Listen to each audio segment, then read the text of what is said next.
So here we are, August 14th. I did 2 batches in the pressure canner. Got 16 pints or half liters of corn. And then tomorrow I'm going to freeze the rest and make corn broth. So I actually ended up doing this on the 14th as well. I've just gotten a swing of things and I decided to freeze my corn as well. So what I did was I cut everything off the cobs, blanch it for 2 minutes. I freeze in on a fish tray and then bag it up. I was able to get 1.2 kilograms in each of these bags, and I did write on it that they cost me $1.32 per bag. Good morning. It is August 15th and the corn saga continues. So I made this last night. I did a corn stock. So it is the corn cobs, onion, garlic, celery, parsley. I just fill up my big stock pot with water, brought it to a boil, and I let it simmer for, oh gosh, probably like 3 hours. And I just turned it off and let it cool. This morning I'm gonna strain it, warm it back up, and I'm gonna can it in the pressure canner. Now, full disclosure, this isn't an actual trusted recipe to can. However, I'm gonna use the same time as veggie stock. I'm comfortable doing this. However, this isn't an approved recipe. Good morning. It is Monday, August 19th. It's a super rainy day here in Nova Scotia. We just got back from our camping trip last night. So I didn't do any food preservation Friday, Saturday, or Sunday. So today's Monday. So I have this chicken in the freezer. We bought this the first week of August, and I defrosted it last night, and I'm gonna can it because our freezer space is still a bit limited, and after trying the canned chicken last week, I really liked it. So this should be about a canner load. My canner holds 8 pints or 5 quarts. I'm gonna do it in pints because I think that's a good serving size. And I'm thinking what this is gonna be really good for is my lunches. I like to do like a salad with chicken on top, and this comes out really nice canned. So we're just gonna chop it up and get it in our jars. The pint jars are already in the canner warming up. I'm gonna do a raw pack, so it's just packing the raw chicken into the warm jars, wiping the rims and putting on the lids, and pressure canning it. All right, so there's my chicken all cut up, and my jars I just took out of the canner. They are hot, but the chicken is not cooked, so we're just raw packing. I cut it into about, I don't know, 1-inch large chunks. So you're just gonna stuff as much as you can in here to 1.25 inch head space. So 1 inch is right there. Hopefully I'm not showing you. So that's 1 inch right at this rim. So you're gonna go 1/4 inch below that. I guess chicken used to be inch headspace, but they changed it to 1.25 inch because sometimes it has a lot of water and stuff in it, so it needs the extra space to seal properly. So yeah, there's not much to this. The thing with pressure canning is it takes a lot longer to do because you have to wait for the canner to cool down, but there's not a lot of prep work. Like if you make salsa is a lot of prep, but then it has a lower processing time. Things like chicken or corn, you're canning whole ingredients. You don't need to make them a recipe in order to make them safe for canning.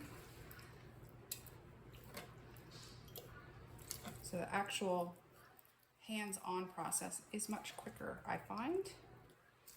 And I'm hoping this is the right amount of chicken for 8 jars. I do have another package of chicken breasts in the freezer, but it's frozen, and you're not supposed to can frozen chicken. We'll see. If I only get 7, then that's just the way it is. Once these jars are full, I am just going to wipe the rims, and I've got all my lids and rings over there, and then I'm just going to pop them back in the pressure canner And because I have an electric pressure canner, I'm literally just gonna press start. It's gonna tell me when I need to put the regulator on. And that's it. It does everything else for me. Yeah. All right, so I'll just leave that last little bit. I'll just cook that up for my lunch. So just wipe the rims.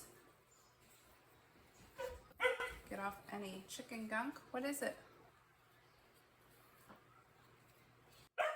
What is it? It's just raining out, bud.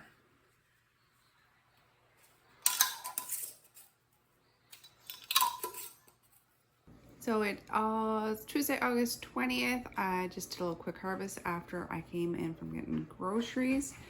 So we're getting some zucchini. These I'm just gonna grate up and freeze. We'll probably save one for fresh eating, probably this one. I like the smaller ones for fresh eating. I grabbed a couple potatoes. I actually could dig out my potatoes now, they're just about ready, but my daughter requested a couple potatoes for her birthday. And then this is our pickling cucumbers. This is what we're getting like every second day, 3 or 4 cucumbers compared to what I usually get. This is very disappointing, but what are you gonna do? I grabbed some dill. I'm gonna use those cucumbers I bought this morning and make some dills. This is a bunch of basil. I'm just gonna take the stems off, grind this up, and this will get frozen. Some green beans. I think I'm gonna pressure can these. And then we're starting to get tomatoes. This one actually fell off the vine as I was walking past it, so it's not quite ripe yet, but I'll just stick it on the windowsill. But we're getting lots of cherry tomatoes, and there's a couple San Marzano down there. We'll just eat those throughout the week. It's not enough to process into anything. And then I grabbed a couple of these jalapeno peppers, the sweet peppers, or the non-spicy jalapeno. I just grabbed them because they were starting to turn black, so that usually means they are been on there for a while. We'll probably just eat those throughout the week because I don't have enough to process. But I did notice there's a lot of jalapenos starting out there, so once I get a full batch of those, I will do some cowboy candy. And I might do my cowboy candy as half and half, so it's not quite as spicy. So that's what we are processing this week today. I don't think I'm processing anything else, but we'll see once I start opening fridges and freezers and see if there's anything else that needs to be stored for the winter. All right, so it is the 21st, but this is what I got done yesterday. I got the 3 jars of pickles.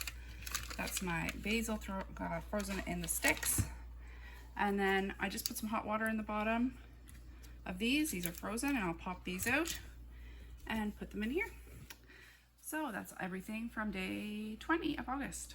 Okay, so it is August 21st. I want a real set it and forget it canning project today, or preserving project today.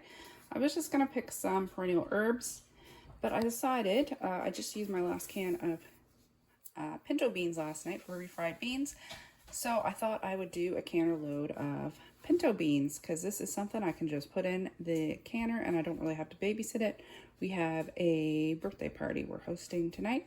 So I also want to be able to clean up the kitchen completely and not have to worry about it. So for a canner load from me is 8 pints. So I have the electric pressure canner, and you put about a third of a pound of dry beans per pint. So what you have to do with beans though is they have to be either pre-soaked overnight or a quick soak, just like when you would cook them, and then cook for 30 minutes and then canned and put in the pressure canner. So I'm gonna measure out about 3 pounds, a little slightly less than 3 pounds of beans, and do the quick soak method. So I'm gonna bring them to a boil for 2 minutes, take them off the heat, change the water, cook them for 30 minutes, and then it'll be time to jar them up. So I will come back when it is time to jar them up. All right, so I got my station set up here to can. So these were boiled for 2 minutes. They sat for an hour. Then I drained them, put fresh water in, boiled for 30 minutes. So then I'm gonna fill my jars. The rest are in here. So these have already been warmed. I'm just doing half at a time, more because of space. So in each of these jars, I'm gonna put half a teaspoon of the kosher salt. I'm gonna fill it 2/3 of the way with the partially cooked beans, and then I'm gonna top it up with the cooking liquid. I also have this jar of boiled water. if I don't have enough cooking liquid to top up all the jars, because I use kind of a small pot. I forget what the headspace is, let me check. Oh, my headspace is 1 inch, so 2/3 of the way with the beans, top up to 1 inch headspace, debubble, wipe the rims, lids and rings, into the pressure canner, press start, and pints are processed for 75 minutes. I can't do this with one hand, so you get the point. You see me do lots of canning. It's the same kind of stuff. The most important thing I find is to have everything set up ready to go so you're not scrambling. All right, I'll get these jars filled up and in the canner, and I'll bring you back when they're all done. Just pulled the pinto beans out of the canner. They'll sit here for 24 hours. And add them to the pantry shelf. So these come out kind of mushy. They're not, I wouldn't put them in a salad, but they're great for refried beans or making dip. So here it is, everything that I'm adding to the pantry shelves. So we got 2 big bags of frozen corn. This was 16, but we did take 1 to try. Pints of pressure can corn. You can see the difference in the color. That's why I ended up doing some frozen, because this does give it a little bit of a burnt taste. I think it'll be fine in casseroles and things, but for just a side dish of corn, I prefer to do the frozen.